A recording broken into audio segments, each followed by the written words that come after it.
for rent.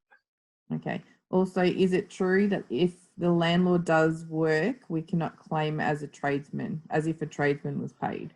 You need receipts. So basically, if you haven't got a tax invoice, it might be from a hobby, tradesman that does it on the side. You still need a document that he needs to give you, and it's called a supplier statement, because he's not going to have an ABN number possibly. Otherwise, you need a paper trail to actually claim. Now, a lot of people will say, I'll use my rental property as an example, but I'm not a handyman, so I don't use me as the probably right choice. But if I was handy and I went around and repaired, the back gate or something, can I claim for my labour? No, I can't, because I'm not issuing an invoice to myself. Otherwise, I've got to declare that actual labour component in my tax return as income. So the materials, yes, I can claim. So I'll go to Bunnings and buy some wood, or locks, latches, whatever for the gate. Then I can certainly claim them as an expense, because you've got a paper trail of a receipt. One more. If we were eventually going to move into the property, when is the best time to put in capital works while it is still a rental? Well, you're only going to. This is on our list. That's all right. Did you want to answer that, Al, or me? Look, I'm pretty limited to talking about depreciation. That sounds like advice. That's fine. So obviously what we're talking about here was all general in nature. So do I do the renovations, whilst it's a tenant, as in whilst it's tenanted, because I know eventually I'm going to move into it? Well, even if you do, you're only going to be able to claim depreciation for the number of days it was available for rent. So if you actually have done a renovation, for the kitchen, and in 6 weeks' time the tenant's moved out, well, you're only going to get depreciation for those 6 weeks. So now, I'm happy to talk if people want me to talk about the definition of what's repairs compared to capital, because that's a different life in itself. Did you want me to quickly speak about that, Leanne? Yeah, that was on our list, so go for it. Yep. So this is where you can sort of be an expansion of that question. What is a repair bill compared to what's a capital expenditure? Now, that's a very, very grey area. In simple terms, repairs, you want your receipts, your invoices to show repairs, because repairs is an outright tax deduction. You claim it in the year you've spent the money.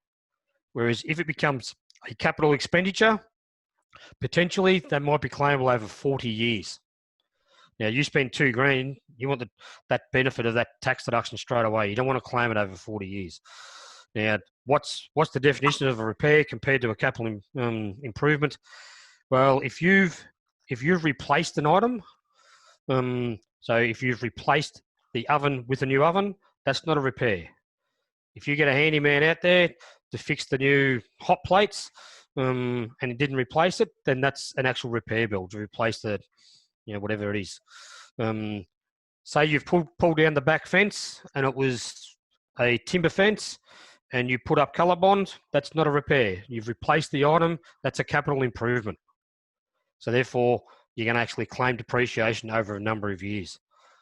So, and one of the ATO flags that they do have, and they're getting, big brothers watching more nowadays, the tax return will flag a repairs expenditure area, and obviously the higher the value that you have as a repair expense, the more under scrutiny you're going to come. So if you've claimed, say, $12,000 as a repair bill, and that could be made up of various items, just be very, very careful that the definition of claiming as a repair is correct, because that is a major flag. Sorry, can I just jump in there? I'm just on an ATO document, which anyone can download in regards to rental properties. And it says that generally the repairs must relate directly to the wear and tear or other damage that occurred as a result of your renting out the property.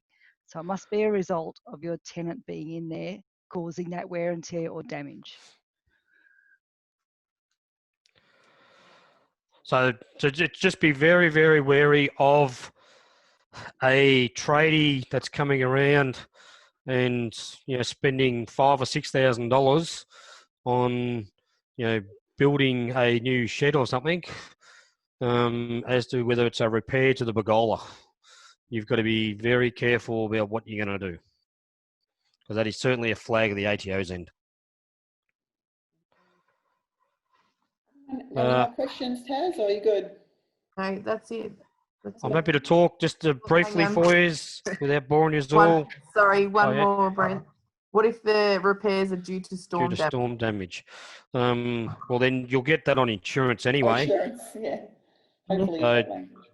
So if you get it on insurance, then that insurance is going to be income, the proceeds, but then you can claim your expense back. So they're probably going to nullify each other. Otherwise, if you do it yourself, then if you've had to fix something, then yes, it's a repair. But if you've had to replace the whole item, then it's not going to be a repair bill. All right, just Brent, coming up to 30 June, what else do we need to be bringing to you guys for getting our tax done in relation to rental properties, investment properties? Yeah, so basically, a lot of people, let's just say they're all through real estate agents.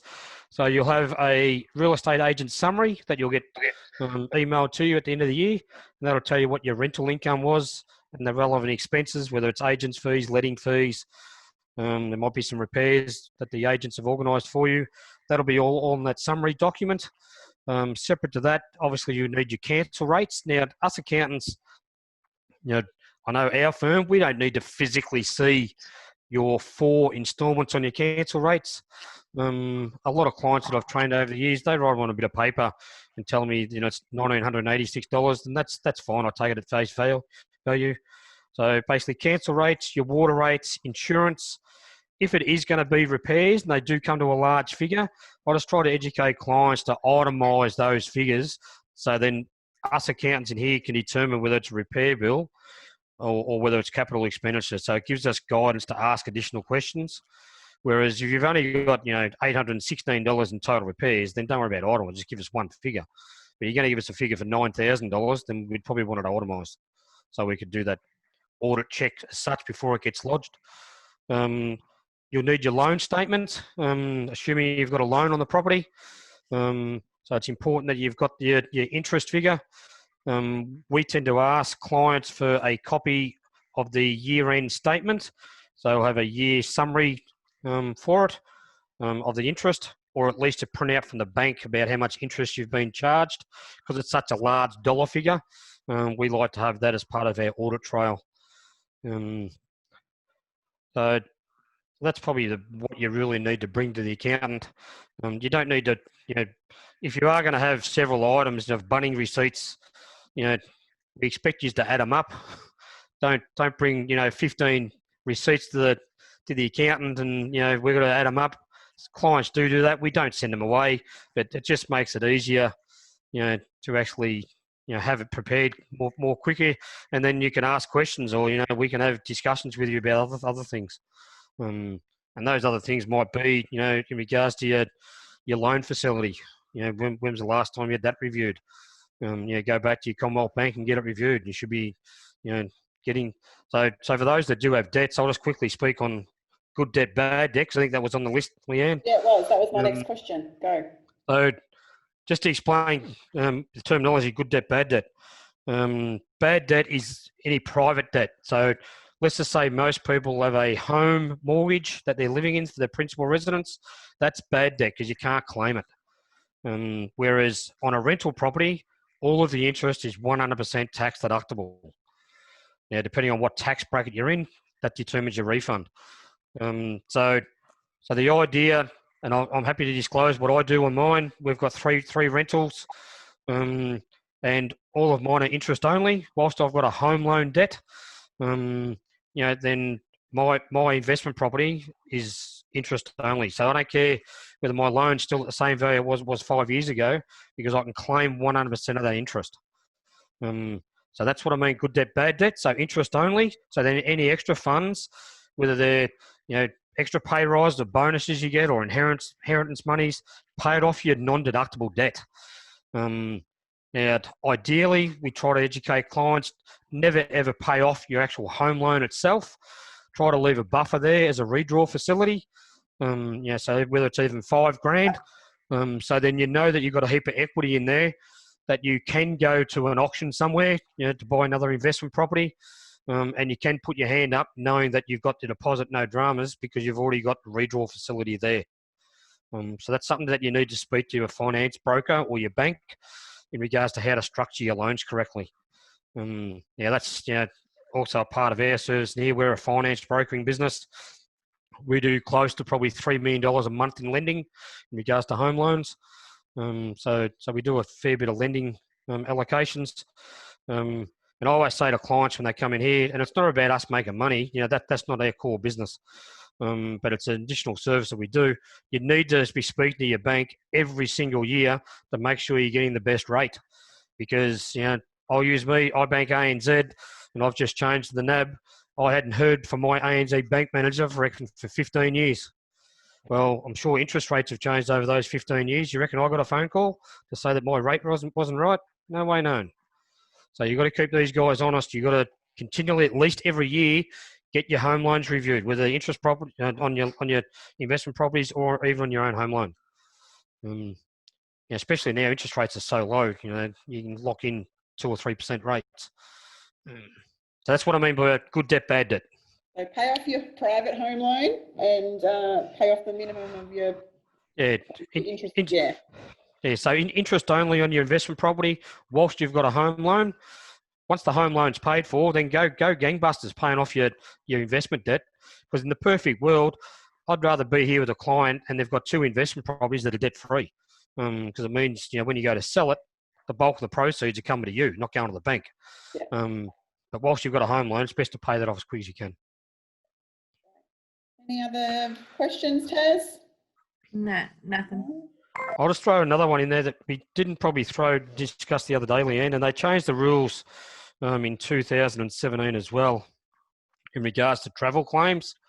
So you used to be able to say if you had a property in Geelong, you lived in Bacchus-Marsh, and you had to travel down there to do some, maintenance on it, for an inspection, even, you could actually claim travel at a set rate per kilometre to go down there for an inspection. So no receipts, just record your kilometres, 116 Ks times, 62 cents, whatever the going rate was.